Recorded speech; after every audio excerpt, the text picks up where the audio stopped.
Les amis, c'est parti, je vous propose qu'on rentre dans l'actualité des crypto-monnaies. Encore une fois, et pour ne pas changer depuis des semaines et des semaines et des semaines, Bitcoin est juste au-dessus des 19 000 $. Si ce n'est que, attention, petite frayeur, là il a fait une petite trace de pneu le Bitcoin quand même, parce qu'on a brisé les 18 700, et quand on les a brisés, pouf, on a été à 18 000 balles, et là ça fait flipper.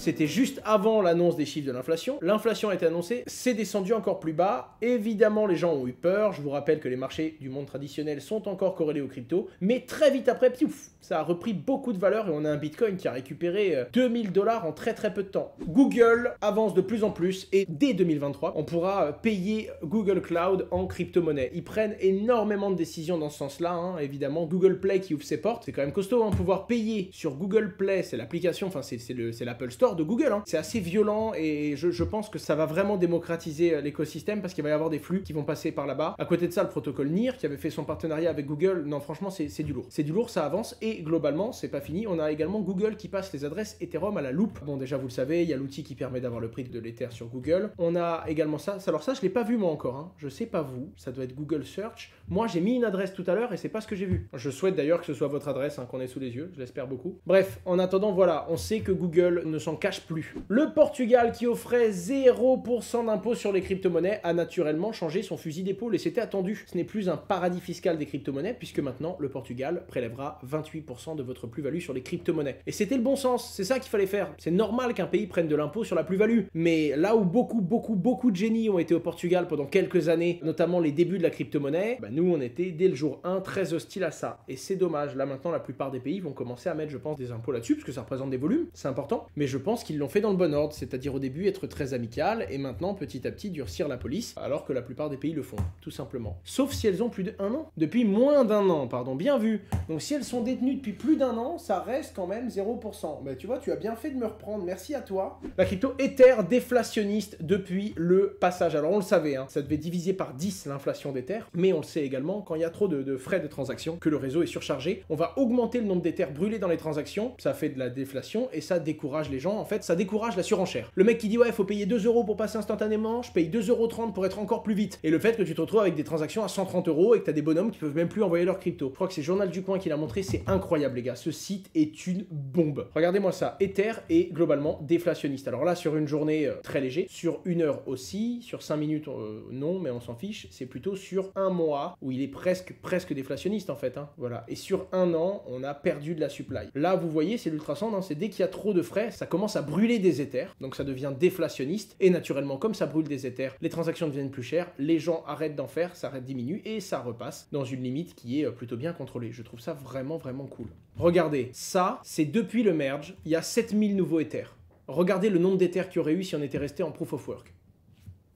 380 000. Est-ce que vous vous rendez compte à quel point, de mon point de vue, il y a une marge énorme qui n'est pas encore sizée par le marché? On est passé d'un système où il y aurait eu 380 000 nouveaux Ethers créés comme ça, d'accord, hein, donc on va faire le calcul vite fait, hein, voilà, d'accord, il y aurait un demi-milliard de dollars qui aurait été créé et distribué aux mineurs comme ça. Et à la place de ça, on en a fait 6600, 10 millions. Ce qui représente à l'échelle de Bitcoin et des halving day, 4 halving day instantanés d'un coup. C'est énorme, d'accord, c'était un triple, quadruple, méga halving day, c'est un penta halving day, ça aurait dû booster terriblement la valeur de l'Ether. Mais on est en bear market, le chef d'orchestre, ça reste Bitcoin et pas Ether, et en parallèle de ça, on a quand même de nouveaux risques qui rentrent sur la décentralisation du réseau. Mais pour moi, si Ether arrive à se redécentraliser un peu plus correctement au niveau de l'hébergement de ses validateurs et de son réseau, et qu'en plus de ça, on a un prochain bull run, là où je pense que Bitcoin va prendre de la valeur, je suis en ce moment en train de recharger plus fortement Ether, qui pour moi, soit il y a un risque technique qui arrive sur la décentralisation, soit Ether va exploser, mais grave.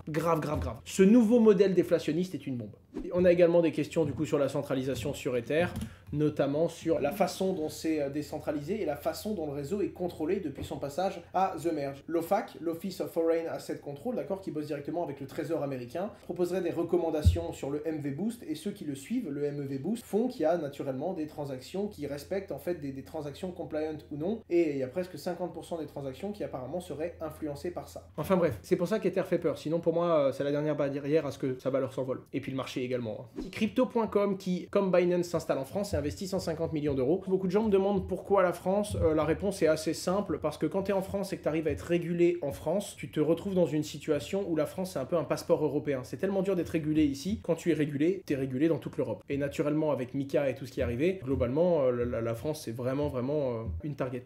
Bitcoin volé d'MTGOX devrait être redistribué début 2023. Ouais, j'ai croisé quelqu'un qui était dessus. Autant vous dire que les gens ne se plaignent pas, même si on leur rend qu'une partie, on leur rend des bitcoins qu'ils ont eu il y a très longtemps. J'espère que ça va vendre intelligemment. Incroyable Saga pourrait toucher à sa fin dans très peu de temps. C'est un truc de ouf. Hein. Lui, il va toucher des bitcoins. Je vous parle rapidement de HSwap. Pourquoi? C'est le nouveau projet qui se lance sur Elrond. Et en plus d'être le nouveau projet qui se lance sur Elrond, il y a un launchpad. C'est-à-dire que ceux qui ont déjà des EGLD stakés sur un validateur peuvent profiter de ce projet. J'ai demandé un petit brief et moi, du coup, j'ai investi dedans. Il y a quelques trucs qui sont assez intéressants avec HSwap, notamment le modèle global du projet. L'objectif, c'est du coup de pouvoir faire des stable swaps sur l'écosystème Elrond. Ça existe déjà, hein, c'est des optimisations qui ont été apportées principalement par Curve dans la finance crypto Ether que vous connaissez. En l'occurrence, il soulève 3 problèmes qu'on a principalement sur l'écosystème Elrond. Le premier, c'est que tu as un gros slippage. Donc quand tu échanges une grosse quantité de crypto, tu fais bouger les prix assez fort. Sur des stablecoins, ça peut être plutôt chiant d'ailleurs. La deuxième chose, c'est qu'il y a beaucoup de liquidité qui est nécessaire, c'est-à-dire que beaucoup de gens doivent bloquer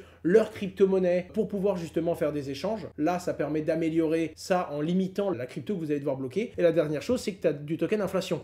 Pour que les gens stake et puissent faire des échanges, tu leur donnes des intérêts. Mais comme beaucoup de gens stake, beaucoup de gens ont des intérêts. Comme beaucoup de gens ont des intérêts, les gens vont vendre. Et comme les gens vendent, le prix se pète la gueule. Donc c'est principalement sur ces 3 pivots-là que HSwap va proposer un modèle qui est différent et qui lui va proposer, en fait, c'est ce qu'on appelle un stable swap invariant. Et pour le coup, c'est le modèle de Curve, un modèle qui a déjà fait ses preuves. Il va y avoir le hash token qui permettra de staker, qui permettra de récupérer une partie des frais de swap, mais surtout un AOC qui sera un stablecoin natif de HSwap sur l'écosystème. Stablecoin, j'espère qu'il sera bien backé.